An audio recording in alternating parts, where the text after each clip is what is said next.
కాకినాడ రవీంద్ర భారతి పాఠశాలలో గురు పౌర్ణమి సందర్భంగా విశేష కార్యక్రమాలు ఘనంగా నిర్వహించారు.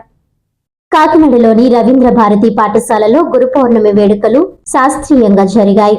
ఈ సందర్భంగా పండితులు శాస్త్రి సారథ్యంలో చిన్నారులతో సామూహిక అక్షరాభ్యాసం నిర్వహించారు. బాల్య దశలో విద్యకు శుభారంభంగా నిలిచిన ఈ కార్యక్రమంలో విద్యార్థులు ఉత్సాహంగా పాల్గొన్నారు. తరువాత నిర్వహించిన పేరెంట్స్ మీటింగ్ లో తల్లిదండ్రులు పెద్ద ఎత్తున హాజరయ్యారు. వారి పిల్లల చదువు, ప్రగతి, ఆచరణపై పాఠశాల బోధన సిబ్బందితో చర్చించారు. ఈ సందర్భంగా పాఠశాల ప్రిన్సిపల్ అరుణ్ కుమార్ మాట్లాడుతూ, చిన్నతనం నుంచే పిల్లల్లో క్రమశిక్షణ, చదువు పట్ల ఆసక్తి పెంచితే వారు రేపటి జీవితంలో ఉన్నత స్థానాలకు చేరుకుంటారని తెలిపారు. అనంతరం డిఐ ఉత్తమ్ చంద్ మాట్లాడుతూ, చదువుతోనే భవిష్యత్ సుస్థిరమవుతుందని పేర్కొన్నారు. ఈ కార్యక్రమంలో చైర్మన్ సుబ్రహ్మణ్యం, వెంకటేష్, సిజిఎం వసంత, తల్లిదండ్రులు, ఉపాధ్యాయులు, విద్యార్థులు తదితరులు పాల్గొన్నారు.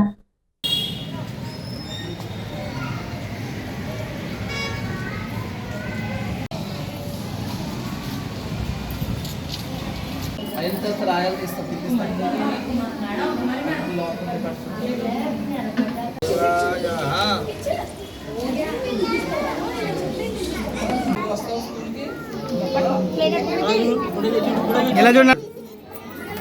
Okay, good bye.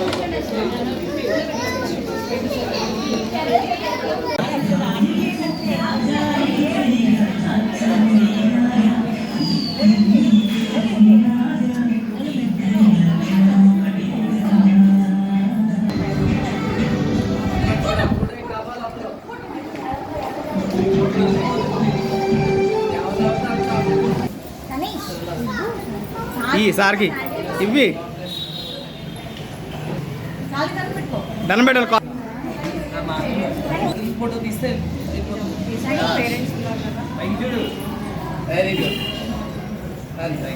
దండం పెట్టు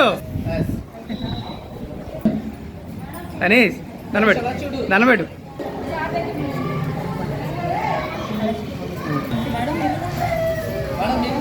దండం పెట్టు. సరే, కుడి చేతి కావాలా. గుడ్ మార్నింగ్ అండి. మరి కాకినాడ జగన్నాథ్పూర్ రవీంద్ర భారతి స్కూల్ నందు ఈరోజు గురు పౌర్ణమిని పురస్కరించుకొని చిన్నపిల్లలకు అక్షరాభ్యాస కార్యక్రమాన్ని మా మేనేజ్మెంట్ నిర్వహించింది. మరి ఈ కార్యక్రమంలో అనేక మంది పేరెంట్స్ వచ్చారు. వారితో పాటు పిల్లలు, మరి పంతులు గారిని పిలిచాము, సరస్వతి పూజ చేయించాము. చిన్ననాటి నుండి పిల్లలు చదువులో ముందుకు వెళ్ళాలని మరి పంతులు గారు పూజ చేసి వారిని ఆస్వాదించారు. ఈ మా ప్రతి సంవత్సరం కూడా ఈ గురు పూజోత్సవాన్ని నిర్వహించుకుని ఇలా జరుపుతూ ఉంటాము. చిన్నపిల్లల మీద అనేక మంది పేరెంట్స్ వస్తారు. పంతులు గారు వారు వాళ్ళ మధ్య ఓం నమ శివాయని రాయించి పలకల మీద ముందుకు కొనసాగిస్తూ ఉంటారు. అంతేకాకుండా మా management, Ravindra Bharati schools management ఎవరైతే ఉన్నారో మన చైర్మన్ సుబ్రహ్మణ్యం గారు, జడ్ఐ వెంకటేష్ గారు, మరి సిసిఎం మేడం, వసంత మేడం, వీళ్ళందరూ ప్రోత్సాహం, అలాగే మా స్థానికంగా ఉండే మా ఏజిఎం వెంకటేష్ గారు, మా ప్రిన్సిపల్ అరుణ్ కుమార్ గారు, మరి ఇదంతా మా టీచర్స్ మరి ముఖ్యంగా పిల్లలను గ్యాదర్ చేసి అక్షరాభ్యాసం కొరకు ప్రసంగించుకొని సంవత్సరం అంతా వారి కోసం ఎంతో పాటుపడతారు, నేర్పిస్తారు. ఇదే పిల్లలు నేటి బాలలే రేపటి పౌరులు అన్నట్టు ప్రతి వారు కూడా ఆయా డిపార్ట్మెంట్స్లో పనిచేస్తుంటే బ్రాంచ్ స్టార్ట్ అయ్యి 15 సంవత్సరాలు అయిందండి. 16వ సంవత్సరం ఇది. అనేక మంది పిల్లలు ఉన్నత విద్యా రంగాలలో ఉన్నారు. అందువల్ల ప్రతి సంవత్సరం కూడా ఇది మేము పురస్కరించుకుంటాము. ఈ పురస్కరించుకోవడానికి ఈ లోకల్ ఉన్న పేరెంట్స్ కూడా మాకు చాలా సపోర్ట్ చేస్తూ ఉంటారు.